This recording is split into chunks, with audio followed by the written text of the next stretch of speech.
اعوذ باللہ من الشیطان الرجیم، بسم اللہ الرحمن الرحیم۔ السلام علیکم ناظرین، میں سیدہ آج 23 رمضان المبارک کا وظیفہ بتاؤں گی۔ اس سے پہلے رمضان المبارک کے تیسرے عشرے میں ہونے والی شب قدر کے بارے میں کچھ جانتے ہیں۔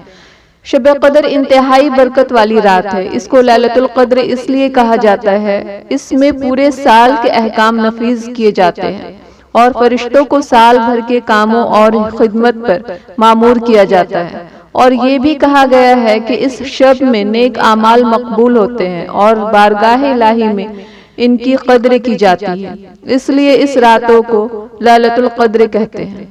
رمضان المبارک کا تیسرا عشرہ جو ہمارے سامنے ہے، اس عشرے میں ہم نے اس بات کی بھرپور کوشش کرنی ہے کہ پچھلے 2 عشروں میں جو ہم سے کوتاہیاں یا کمی رہ گئی ان کا ازالہ ہو سکے، اور اپنی زندگی کی ترتیب کو اس بات پر پابند کرنا ہے کہ آج کے بعد کوئی ایسا اعمال ہم سے نہ ہو کہ ہمارا کریم رب ہم سے ناراض ہو جائے اور اس کی ناراضگی کی وجہ سے ہمارا ٹھکانہ جہنم نہ بن جائے۔ آئیے جانتے ہیں 23 رمضان کا وظیفہ۔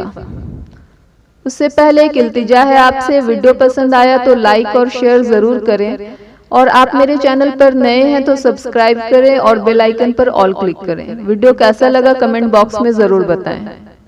23ویں رمضان کا وظیفہ یہ ہے، فجر نماز کے بعد 11 بار یہ پڑھیں، اللہم انی اسألوک بواجہک الکریم وامرک العظیم ان تجیرنی من النار والکفر والفقر۔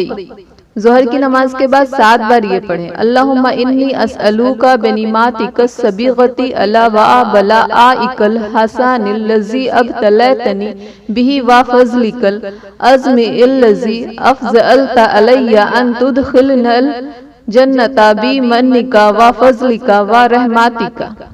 عصر کی نماز کے بعد 11 بار یہ پڑھیں، اللہم انی اسألوک خلاصا من النار سلیما وادخلنی الجنۃ آمین۔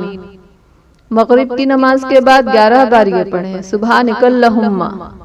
عشاء کی نماز کے بعد 8 بار سورہ ملک پڑھیں۔